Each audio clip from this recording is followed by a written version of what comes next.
आप लोग भूखे भी रहते हैं, तड़पते भी हैं। मैं तो चलो रह भी लूँ कि मेरी ये छोटी नन्ही जान नहीं रहती, इसको तो आदत ही नहीं है। और जो इसकी हालत अभी भी सही नहीं है, जो मेडिसिन का है बड़ा मुश्किल हो रहा है मुझे।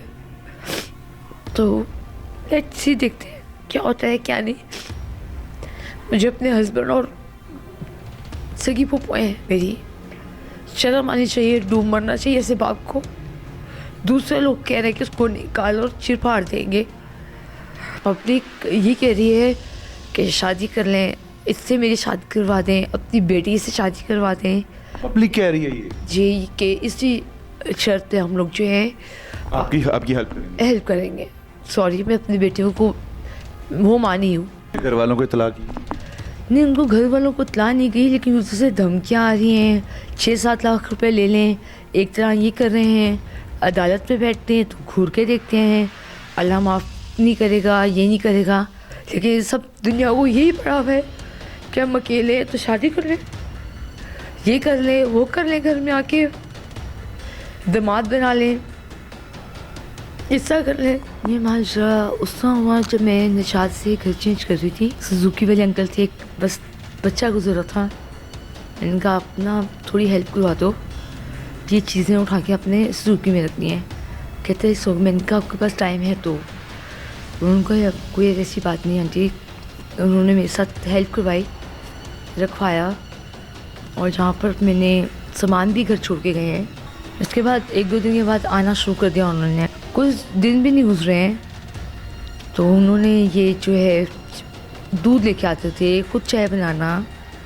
मैंने कहा कोई ऐसी बात नहीं बेटे, क्योंकि मेरी नज़र के सामने रहती थी, मैंने कोई शक वाली बात ही नहीं थी। लेकिन एकदम जब सामने रूप आया तो फिर पता चला।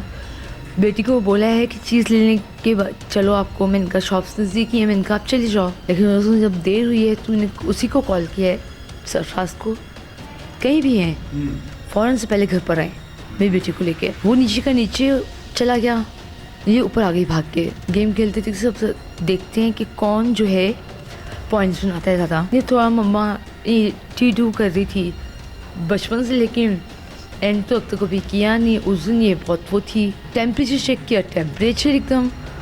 थोड़ी देर के बाद देखा स्वेलिंग हो रही है फेस पे, डार्क सर्कल आ रहे हैं नीचे।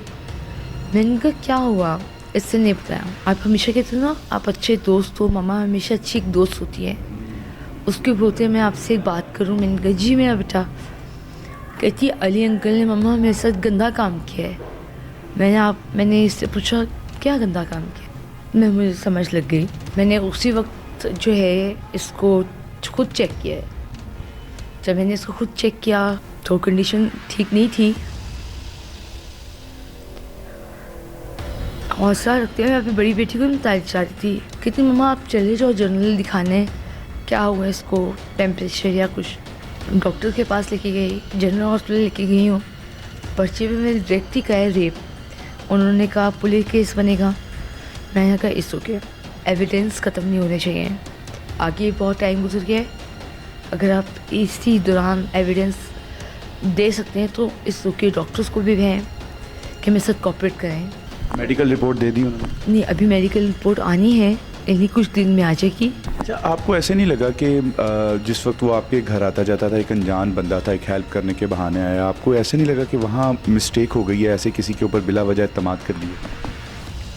हुई कि मैंने कभी भरोसा नहीं किया, क्योंकि जब मेरे हस्बैंड ने ये हरकत की है उसके बाद से तो मैंने भरोसा ही करना छोड़ दिया। लेकिन मैं इनका चलो मेरे बच्चे खुश हैं, इसका मोबाइल लेके खेल लेती है और ये कर लेती है। ऐसा उसके जो पास मोबाइल था उससे मेरी इतनी छोटी सी बच्ची का कोई तुक नहीं बनता कि 27-28 साल का आदमी है तू और छोटी सी बच्ची की तस्वीरों में तूने आई लव यू लिखा हुआ है। मैं बिल्कुल पुलिस वालों को ये कहूँगी कि उसका मोबाइल बिल्कुल इधर उधर नहीं होना चाहिए, ना उसके घर वालों को दिया जाए, ना वो जो तस्वीरें हैं अंदर उसके मोबाइल के अंदर जो बच्ची के तस्वीरों पर उसने आई लव यू लिखा है। तस्वीरें उसके पास कैसे चली? मैं अब कहानी घर आते जाते थे, एक दिन छोड़ दिया, 2 दिन छोड़ दिया। कौन क्लास में पढ़ी? 3 क्लास में भी ज्वाइन करना है।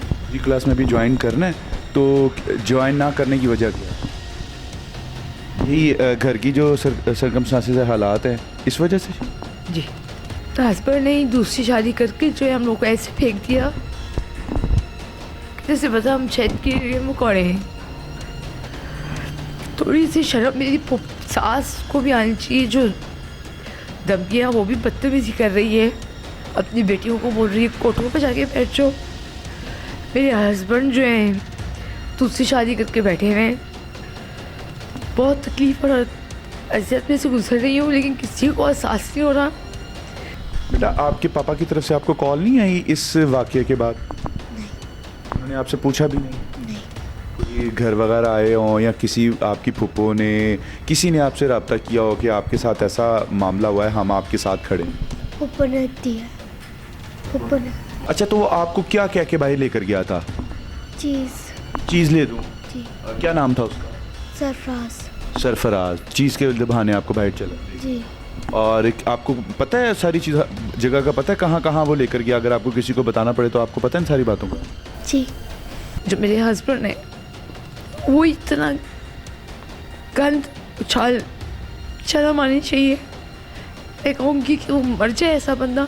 और जहाँ तक सरफराज की बात है, ना उसकी ज़मानत होगी ना मैं करने दूँगी, नहीं तो कर्नल हाउस के सामने मैं खुद सुसाइड करूँगी अपनी बेटियों को साथ लेके। कर्नल हाउस के सामने धरना भी दूँगी फिर। और ये मैं उस वक्त तक अपने हाथ से ये बैंड नहीं उतारूँगी, ठीक है, जब तक मैं कामयाब नहीं हो जाती मैं इस केस में। और मैं माँ को कहूँगी कि प्लीज़ अपने बच्चों को घर से स्कूल जाती है बाहर नहीं भेजें। मसीहा की मुंतज़िर हैं और आप लोगों का इंतज़ार कर रही हैं कि इनकी हेल्प कीजिए। नंबर आप स्क्रीन पर देख सकते हैं। तो इजाज़त दीजिए अपने मेज़बान अब्दुर्रहमान को। अल्लाह निगहबान।